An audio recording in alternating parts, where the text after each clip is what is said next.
Welcome to the Aging Confidently podcast. I'm so glad you're here. I'm Karen Weaver, your host, and today's guest is Allison Lively. She is a certified health and wellness coach and natural health educator. Would that be a good description? That's a great description. Perfect. She co-owns Creative Living Wellness with her sister, and I'm so appreciative for you to be here today. Thank you for having me, Karen. You definitely I'm are excited. Part of my team weaver, my maintenance team. It takes a big team to keep it all together. So Allie's definitely been a help to me over the past couple years in all facets, and I think we both know it's a whole body approach. So When you're having some health issues, that might also be some I won't say mental issues, but some thought patterns and things that need to change as well. Absolutely, mind, body. So you've been a big help with that. So before we dive in, I always feel like hearing other people's stories kind of inspire our own. So can you just tell us a little bit about how you got to where you are now? Yeah, it's funny, Karen, because I used to answer this question differently. Mm-hmm. I used to start with, as a young adult, I had allergies, and medical industry, did not necessarily help me, and so I went some different routes. And although that is true, I guess it was about 2 or 3 years ago, my mom sent me in the mail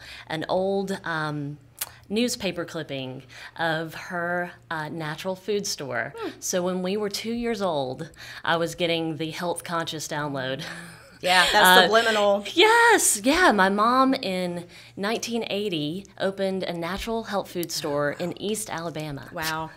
In this town called Valley, and and we would be eating banana chips and sesame sticks out of the bulk section. So I think that stayed with me, even though of course we had your typical upbringing, and I rebelled in college to eating healthy, just like we all do, and I ended up really not feeling well, chronic allergies, and so again I sought medical attention and just didn't help.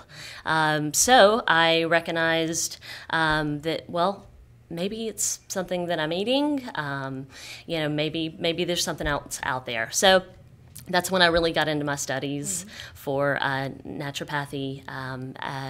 Through the years, I've studied both Western nutrition and Eastern nutrition through Ayurveda, which I'm fascinated about. And so I am currently a certified health coach.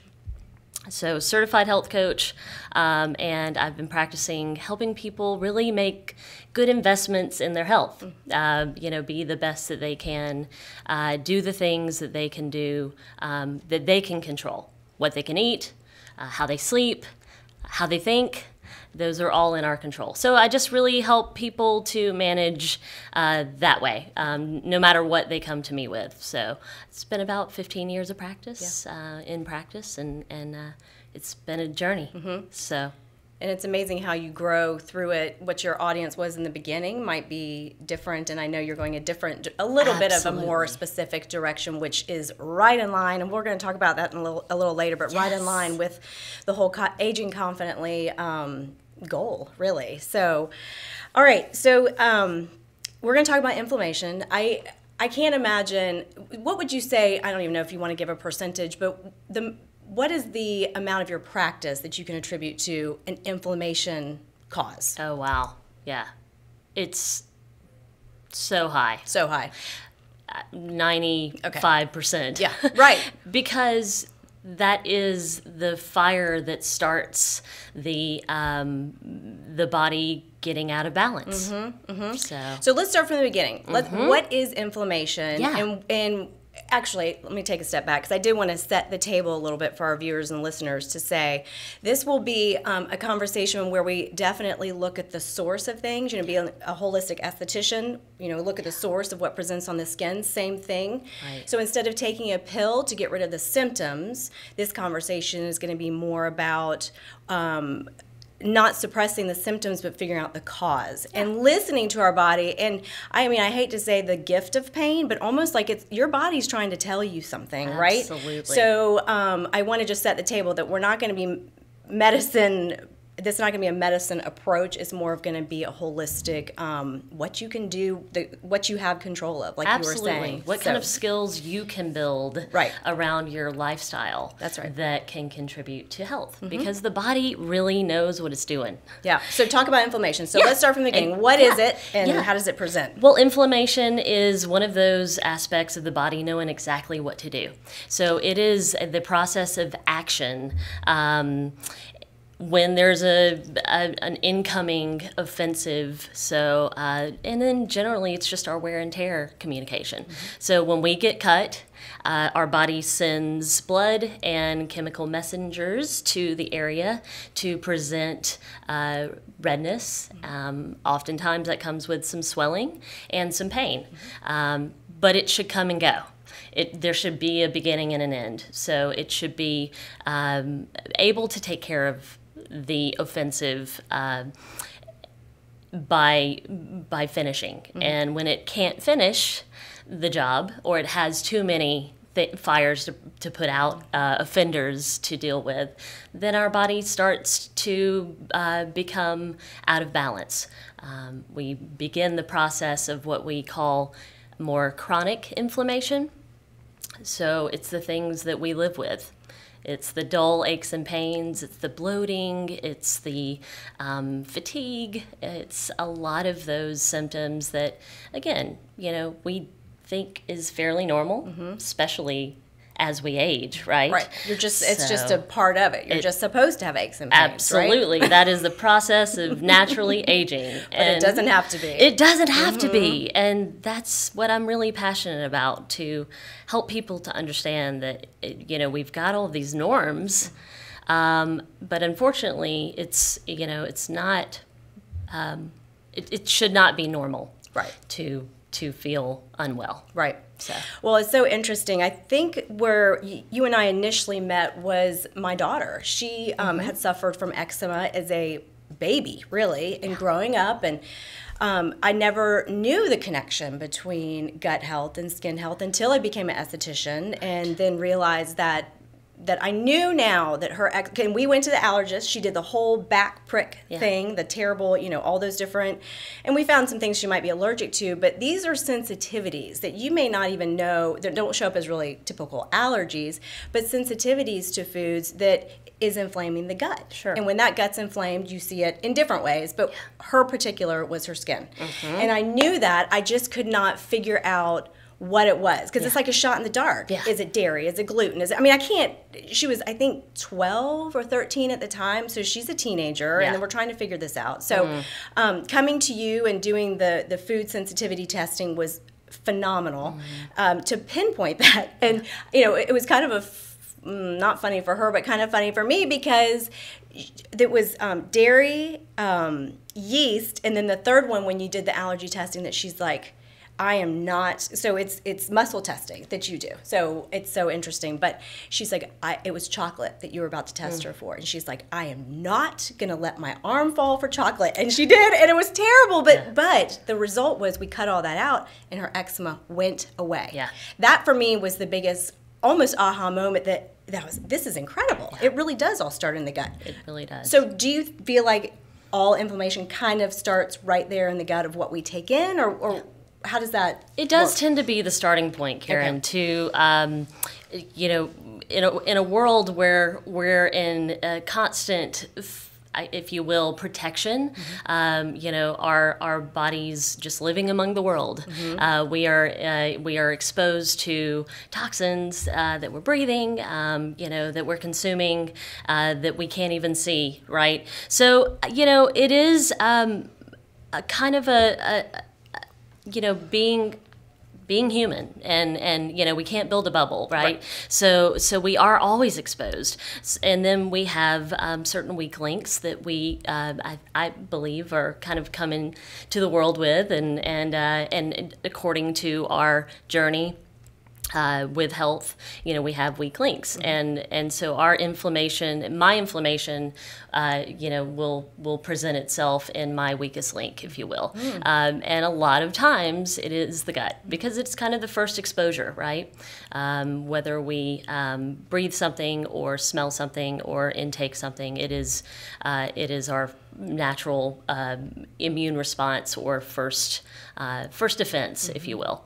And really the most common cause for inflammation is processed foods. So the world that we live in, particularly in the modern food, the Western standard American diet, known as SAD. The acronym SAD, right. Standard American Diet. That's perfect, actually. Yeah, it is. It could. Yeah, whoever made that up was brilliant. Right. I can't take. I can't take the win on that. But it is definitely where we start to build that fire. So, would you say?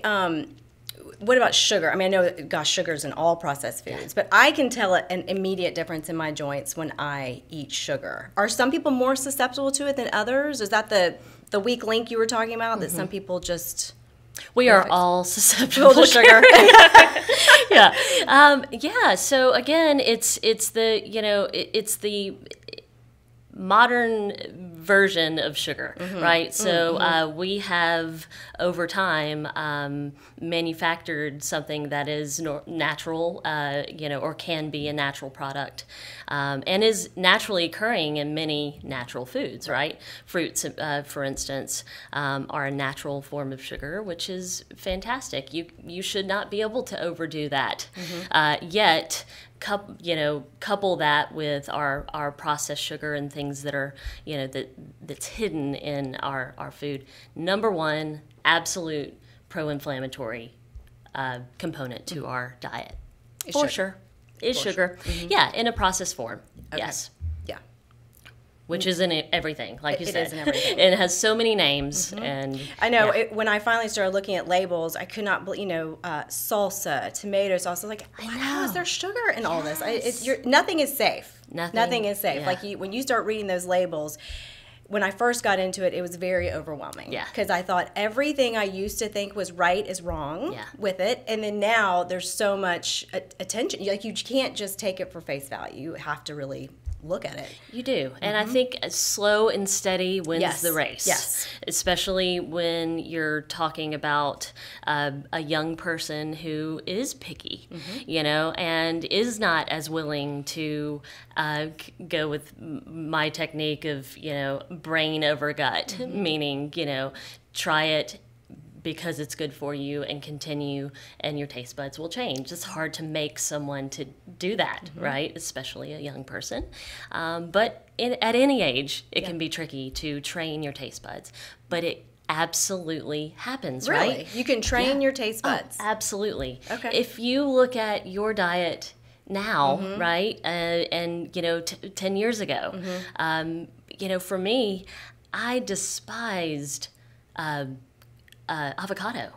I was like, what in the world is that? It's green. It's mushy. Green, and the texture is terrible, and it's like filmy in my mouth. There's no taste. Why would anyone? Right? So and there's so much out there information-wise, and we've demonized just about everything. So I'm not sure if avocado is supposed to be good or not anymore. As a professional, I'm confused. Right. So really, it's just about doing the best you can with the knowledge that you have, gaining knowledge, and then training your taste buds. So how long would you say? How long would you say? So would it take, when you're trying to change your diet, and what do you think? So studies show that as little as 2 weeks of changing your diet can show drastic results. When I say drastic, it's the dull aches and the things that we live with, right? But we don't realize sometimes when we're living with those things that how not well we feel. You know what I mean by that? Because it's a constant state. So Yes. right, you don't, until you start feeling better, you don't realize the other. Exactly. Yeah. Yes. It makes sense. Which is a phenomenal journey in itself, and you know, it takes patience, and the understanding that, you know, health is a journey. It never ends. But the more work we put into it, and the longer we maintain the habits, our body will thank us, and we'll start to crave the things. I had avocado toast this morning, and I love avocado now. Yep. So it was a training process, and mind over gut. Yeah. It just... And I love that slow and steady wins the race, because I Yes. feel like that with whether it's skincare or working out, health. I mean, it's small incremental changes that end up becoming in the end the big changes. Absolutely. So I feel like, and this is part of the mindset of it too, is that give yourself lots of grace and lots of patience. You can't do it all. I think you've told me that. You can't do it all at once, you know? So It's so true. Pick the area, you know, whether it's the food or, you know, the meditation or whatever. Pick the area and concentrate on that. Like, Absolutely. don't try and do it all at once, because then you're going to fail, and then you're going to go back, and the cycle continues. So I do like that. Is there one, like, thing that you could start right away? Like, what would be your first thing to start if you were an easy win, if you will? Well, before you even begin, you know, to do something that's healthy on paper, right? I find this fascinating that the starting point for changing our diet oftentimes is by going off of a list of do's and don'ts that have been deemed, you know, right for the time. So we're going by this list and checking it off mentally, right? And so then we start to get mental with our diet, right? And I think it provides a disconnection with our relationship to food. I know it does. I see it all the time. And so I often coach people to not necessarily, you know, make huge changes first. Start to slow down and listen to your body. You know, literally how you eat is just as important as what you eat, right? So start with those kind of habits. Start bringing to consciousness, you know, how you're eating. Are you standing up while you're eating? You know, the young moms that I coach, you know, when I ask that question, they're like, "Well, of course I have not sat and ate, and I'm since eating my their chicken nuggets, and off I'm the just plate, getting right? the Right. leftover crumbs, Right. and I'm really not feeding myself." Yeah. Right. So. Or, you know, of course, you know, we have all the drive-throughs and all the temptations to make food less of a fuel and more of a burden, you know, and just like, let's get it done. And so I think bringing mindfulness into your current state of habits and really getting honest with yourself first, just, you know, and then starting that connection, getting out of the mental mind and listening to the body, like you mentioned earlier. It's you know, about listening to your body. So I think we were talking before the podcast. Okay, about so, that. Yeah. So listening to the messages. Yeah. You know, I feel like too, and I am far from perfect, but I feel like for me, I try to think, begin with the end in mind. I think it was Stephen Covey. So when I think about wanting to be healthy and active with my grandkids one day, that's kind of my motivation now. That is right. So you got to find that thing that's going to kind of light that fire a little bit. Whether it's travel, like if you want to go hike the Swiss Alps. I mean, there's got to be something. Start with the end in mind. What does that end goal look like when you are 60? Absolutely. And when we're in our 40s, then let's just work to be able to do that when we get to that stage, or sooner. But you know, every day. Sooner the better. But the body, like I said, has an amazing ability to do its job. Yeah. So I think I read somewhere, and correct me if I get my numbers wrong, I always paraphrase something, and it's usually about 80% right, that the body regenerates itself every 3 months, or every, do you know? Yeah. Okay. Yeah. So there's different timings. There's different theories out there depending on different organs. Yes. Okay. Right. Exactly. Right. But in general, when I'm coaching someone from the start, I tell them that it takes about 3 months for the body to change chemically, to kind of get into a new habit, right?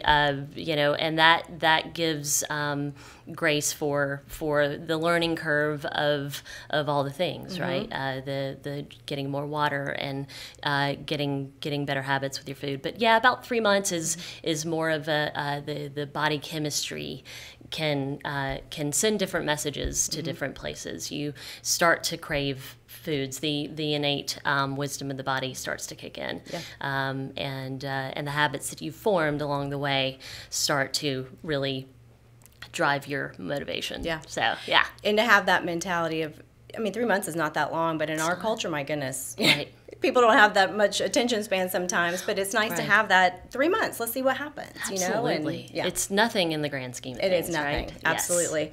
Yes. What do you think about fasting? Have you done much, research or learning about that and how that can affect inflammation in a good way? Great question. And we're in a season change right now. It's the end of October, right? Right.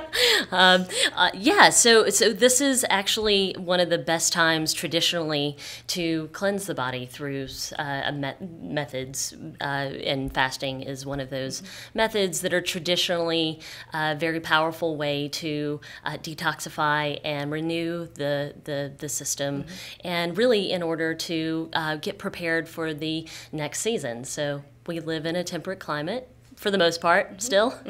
And it is important that we prepare our bodies for different environments. So we go from the summer into the fall, and the fall is really the preparatory season for the winter, which is of course where we have a lot of offenders tend to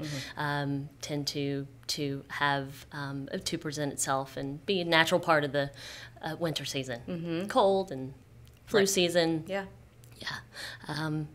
And is there a schedule that, because I think some people say 16 hours or, is there one that you have found to be the easiest to kind of introduce to, like I have never done it. My husband swears by it. Yes. I'd love to try it. Yeah.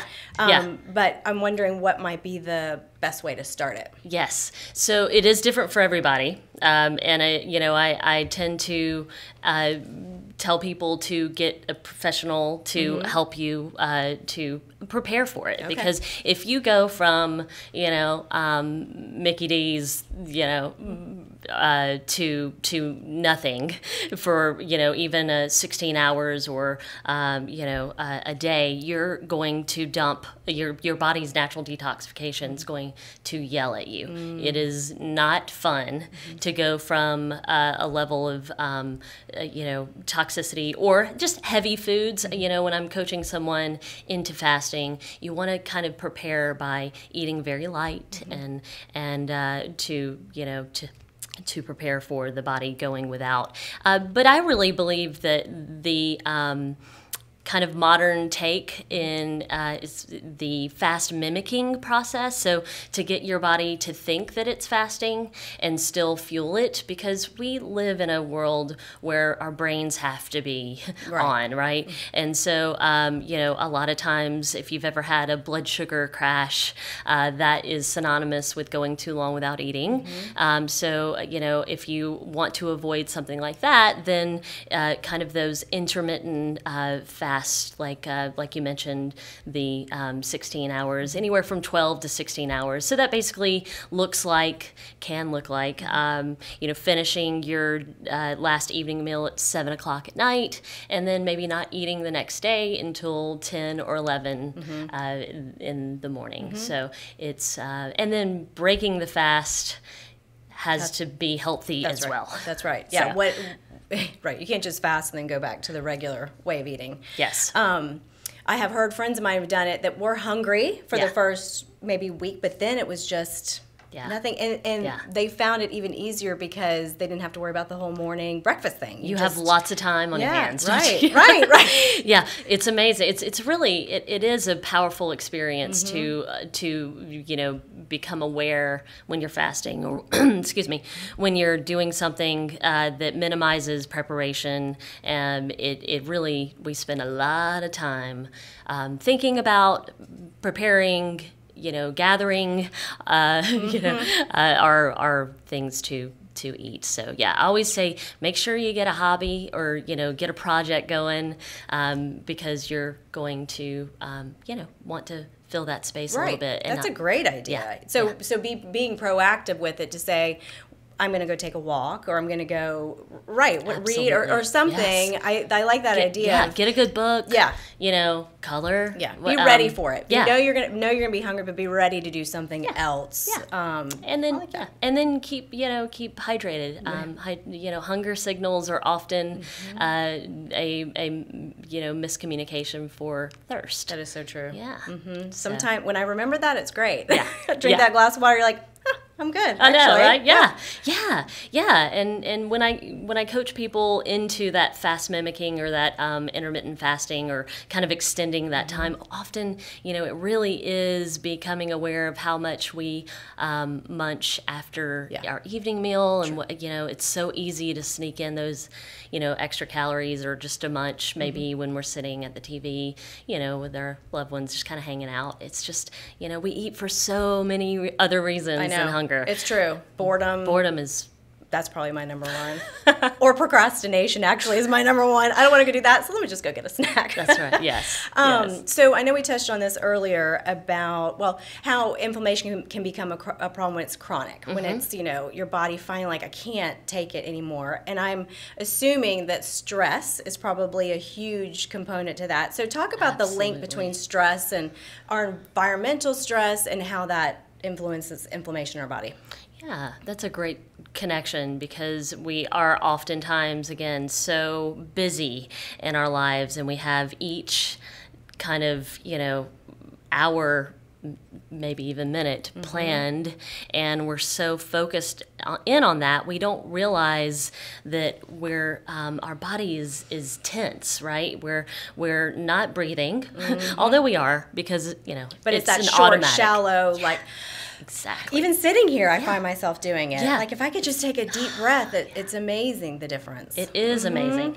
Yet that takes bringing an awareness, right? Not any more than that. Honestly, we can bring awareness in a moment. So, I oftentimes just have people, when they get in the car, to start the day, just take a couple of deep breaths, and those kind of things can just, again, slow and steady wins the race in building these habits over time into your current lifestyle is the way out of this, because otherwise, without awareness, we're just head down and in it, and we have no idea that our entire body is clenching, and the contraction of that, again, has our breath shortened, like you mentioned. Our digestive system is under contraction. I often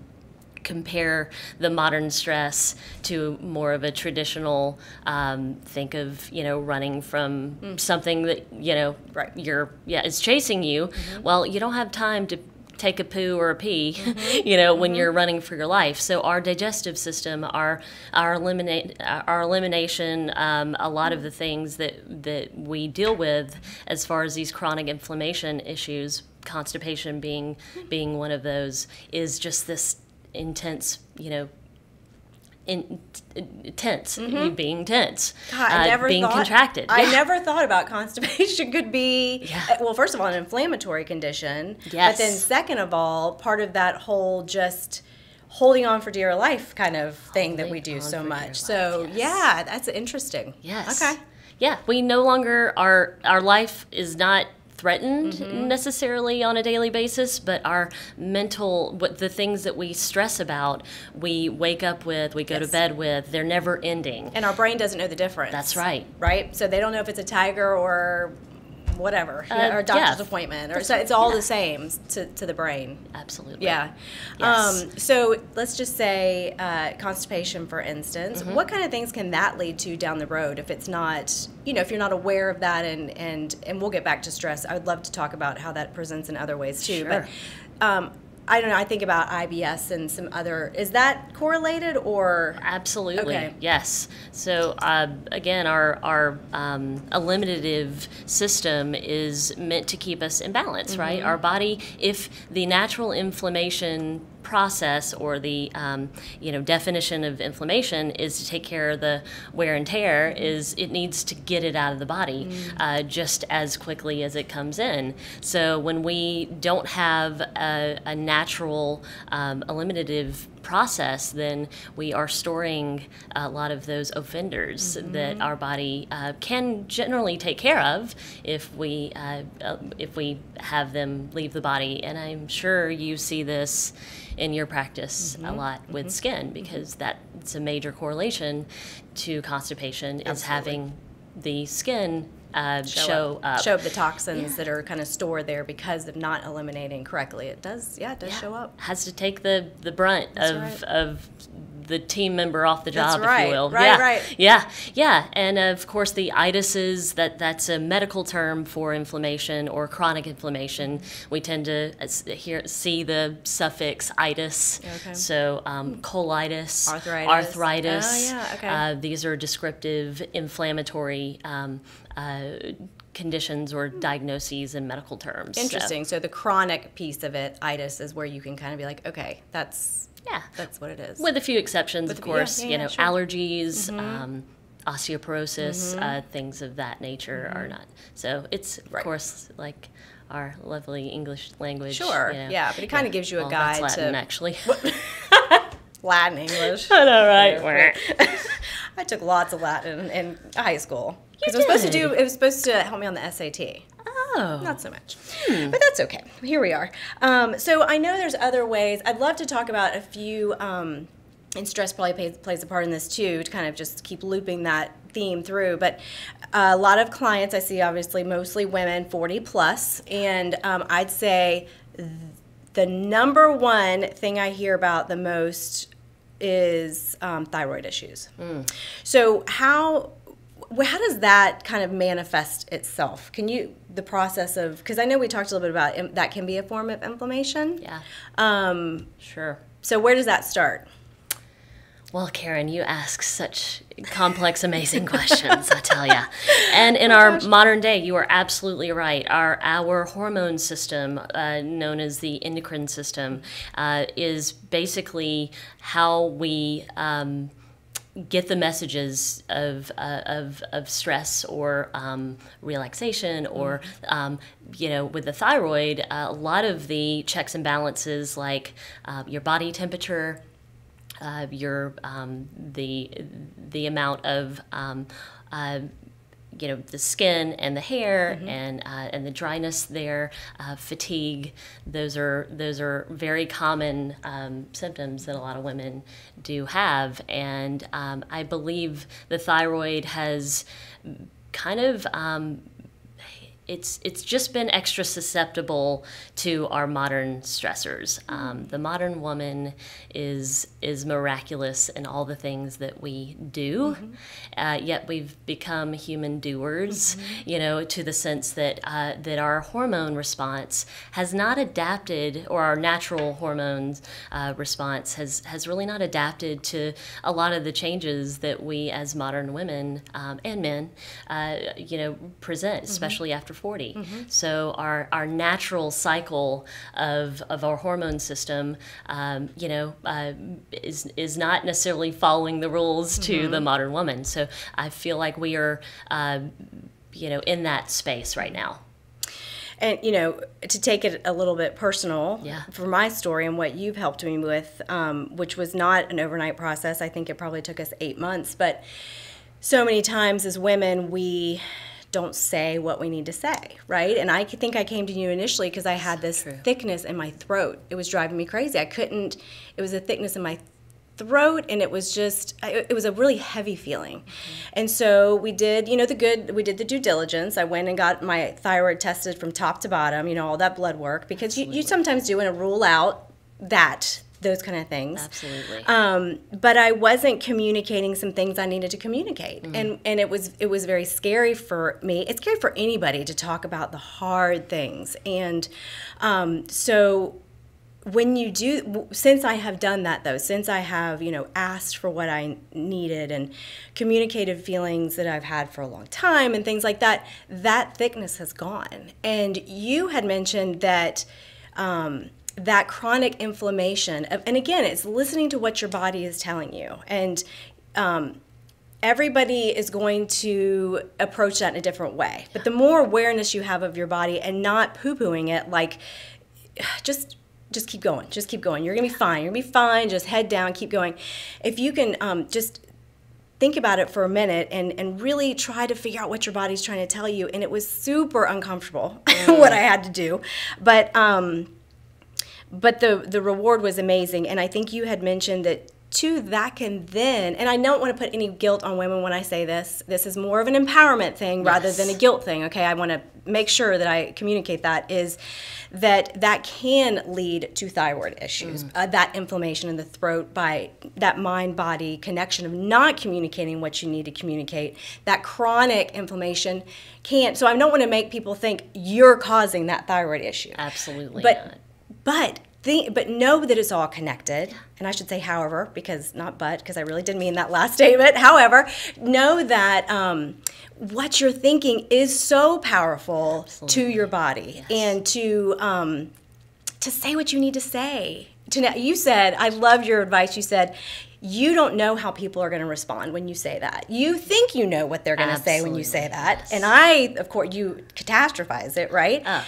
But that's not what happened. It was a wonderful open communication and such a gift. But I think so many times like you said, you think you know what they're going to say. So just say it. Absolutely. Just say it. Yeah. And that's such inefficient energy, right? So that's part of the tiring of the hormone system, is that we're using so much energy, and a lot of it is inefficient. So it's not about doing something right or wrong. It's just about being efficient, right? How in my life can I take a little work off of my body? And, well, the first thing is, okay, how am I thinking? Right. Where am I mentally exhausting myself? And oftentimes it is trying to figure out what this person is how this person is gonna respond, and you never know. And so because what do we do when we do that? Oftentimes we just withdraw from the conversation, right? So because we know this person and we know they're going to respond this way, we often just don't say it. Right. So and yet we continue to feel it, and we never, our body responds. It knows it. In that stress, in that contraction, in that holding pattern. And again, the messengers can't get where they need to get to give you the energy and the body temperature and the metabolism and all the things that the thyroid, for one, is in control of. But the body's never an organ. So I tend to, not even speak in terms when I'm first meeting someone and working with someone in the particular organ, because it is an orchestra, right? And it's a system. Where is, if the thyroid is tired or imbalanced, or if you have a diagnosis from your physician that and you're medicated for it, well, why? What's the system? What are the helpers? What can we do to assist that weak link? Yeah, that's a lot. You can do a lot. You can do a lot. I know. It doesn't mean it's easy. It doesn't mean it's easy, and maybe look at other alternatives to supporting that system rather than just jumping right on the medicine bandwagon. I just I just want people to know there's other options out there. And then you pick what's right for you. That's right? absolutely. I mean, it's all here for a reason. That's right. That's right. And you need a team. And you definitely need a team. Yeah. Yeah, so. Absolutely. What about another big one is autoimmune? You know, how does that play? I mean, I know that's inflammation, but how does that manifest? That is really one of our modern takes on inflammation that has the immune system really disruptive. But I really want to help people out there that are struggling with autoimmune in their belief that the body is attacking itself. The body is never against you. And I just want people to really, let that sink in. The body is always with you. It is always trying to protect you and trying to do the best it can with what it has. So if we can take that empowered approach to our autoimmune conditions, because unfortunately the symptoms of autoimmune tend to have us feeling pretty crappy on a regular basis. Wake up tired, go to bed tired, not have good gut feelings, meaning, the gas, the bloating, the metabolism is off. It's the joint pain or minor aches and pains, or just kind of they're there with us, and it's a hard thing to kind of approach. But I really am passionate about redefining how our body manages itself, with what it has. Having that belief, like you said, that our bodies are absolutely for us, absolutely never against us, and changing, again, that mindset as well. Yeah. Is there something that you, again, a quick win that you tell people that suffer from autoimmune that they can just, would it go back to diet first of all? Or what? Sure, it would. It would go back to, the beginning would be to become aware of where to start, that weak link. And so, every condition can have a world of, you line up 10 people with the same diagnosis and you can have 10 different approaches that help that particular person. But in general, I don't like to overwhelm people because you're already tired, right? So it's just about putting in the simple things like, what do you have a fruit and vegetable on your plate at all times?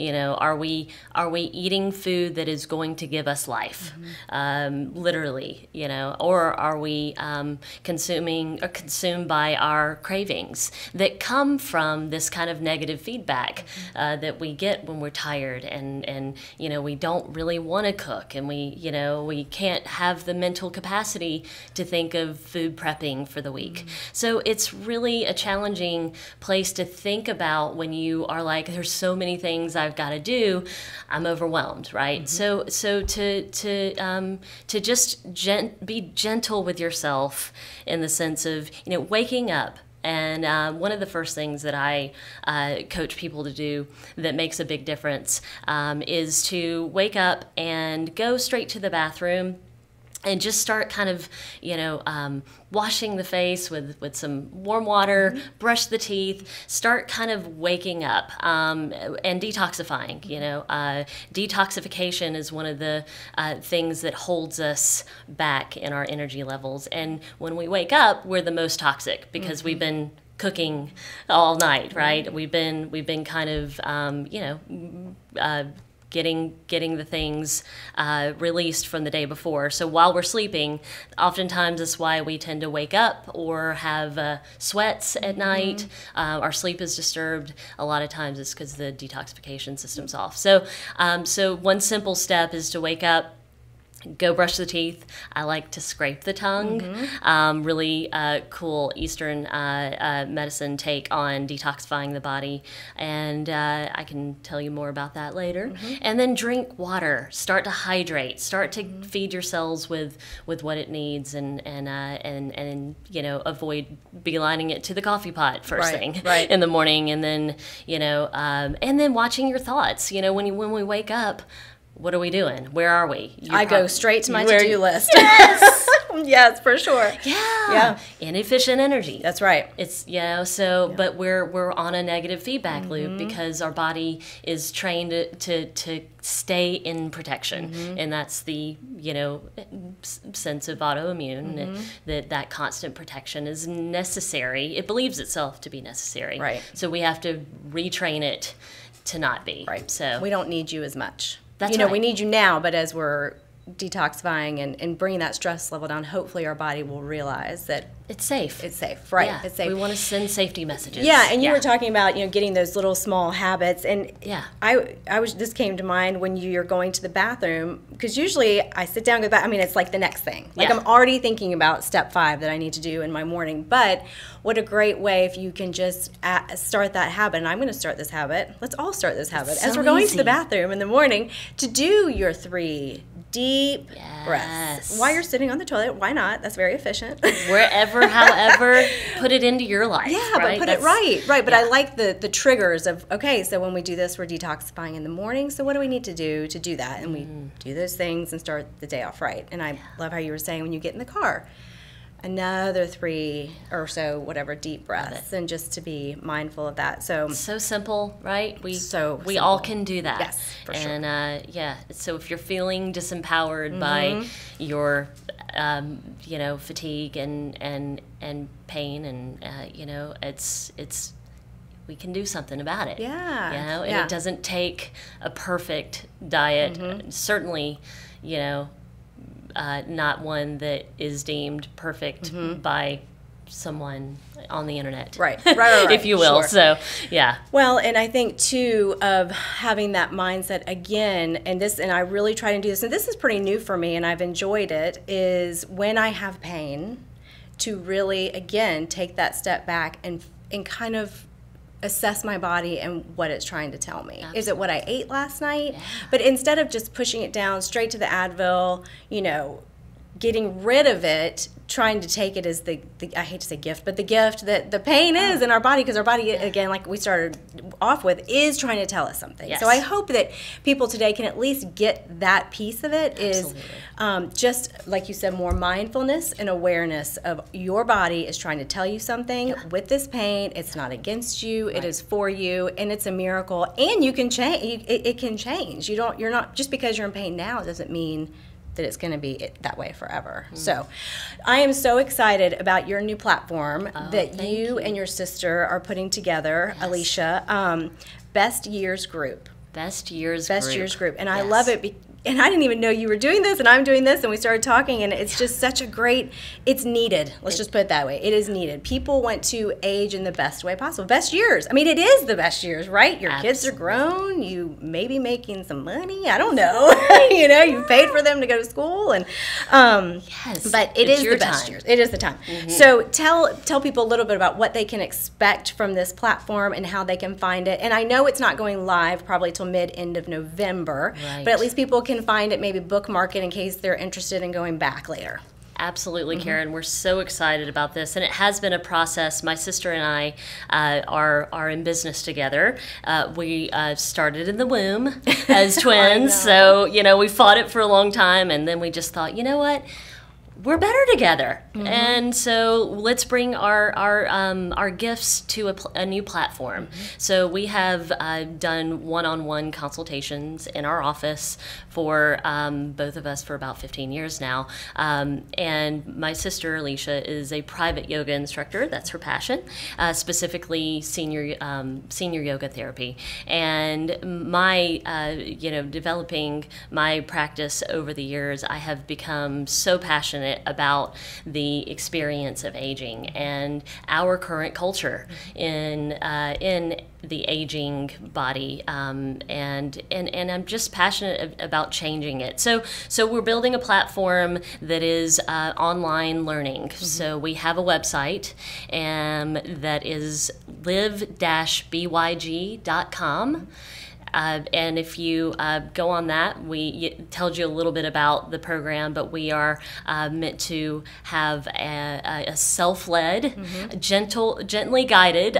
We have a platform or a strategy to build from, because like I said, the slow and steady habits that you form over time is really what gets you there.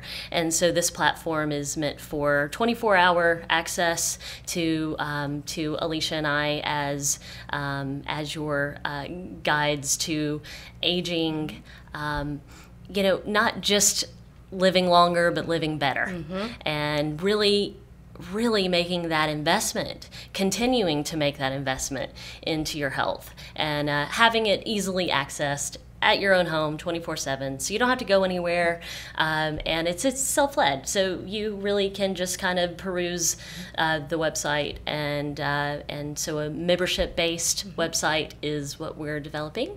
So it's super exciting. I love it too, because there's so many people that I've talked to and told them about how you've helped me, but they may not have access to an Allison in their town that they live. So I love that now they can have access to you and your sister's expertise and the yoga piece of it. I watched the intro video, and I loved that she said, yoga has started to become more of an athletic, I mean, the modern day yoga is athletic, where again, we're missing, it's like the striving. You're missing the point then of yoga, of having to be like, just taking that time for yourself and getting back into your body, getting back into your mind. So I loved that piece. But I did not realize that that's really what she did, and I thought that was wonderful. So I can't wait to join. Yeah, behind the scenes, she is an expert in really what yoga is bringing that flexibility into life, right? And that so the postures that we want to perfect in our modern yoga is really just an opportunity for us to learn how to breathe with our body and to stretch our bodies, and really gets so important as we age. We build up muscle all of our life. Again, more contraction, right? Right. So it's about just lengthening and being flexible, maintaining balance. Those are huge things that keep you independent in your life, for as long as you want to be.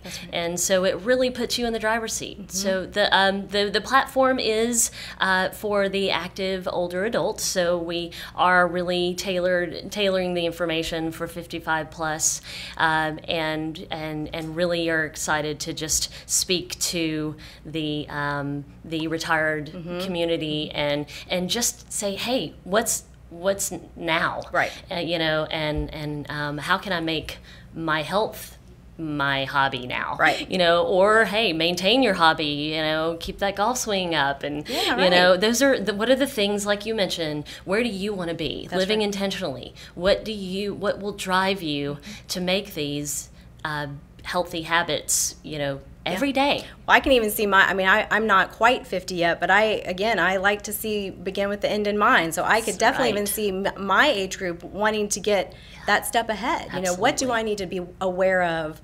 What's coming down the road? Yes. I always loved that. I was a small group leader at church for some teenagers before I had teenagers, because I was like, I want to see what's coming. So things like that, just kind of that intentionality about it. Yes. Yeah, that proactive perspective. Right. Yeah. Yes. And I'll put that link in the show notes as well, so people Thank won't you. have to remember that. So having access to resources and tools, obviously this website's going to be great, this membership site. Where can people find you for health coaching services, and Alicia, if they are interested in some one-on-one yoga? Yeah. And I know she's an herbalist too, which is amazing. Yes. So where can people find you? Give us all your handles. Yes. So we are 700 East North. So we're right on the corner of Williams and East North, where 385 drops you off. We are by appointment only, so you can make an appointment through our website, and that is currently creativelivingwellness.com. Schedule a session with us, and right there you can book either the health coaching session or the private yoga session. And you can also call us 864-313-8812. We do actually have a landline. So we are available by appointment, and would love to help and to empower and to really guide people to make these steps that seem overwhelming, but when you can get a more specialized strategy, then again, we can work efficiently. It's all about, just being efficient, right? Absolutely. Take the steps that are going to make a big payoff for you.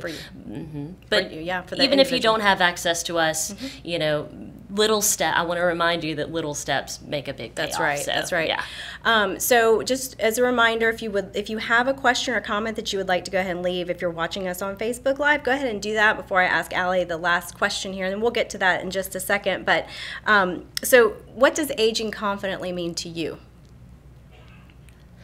That's a great question. And I really feel as though looking from an empowered stance for me is that I want my beauty to be my age. And I want that to continue as I add on the ages or the numbers, if you will.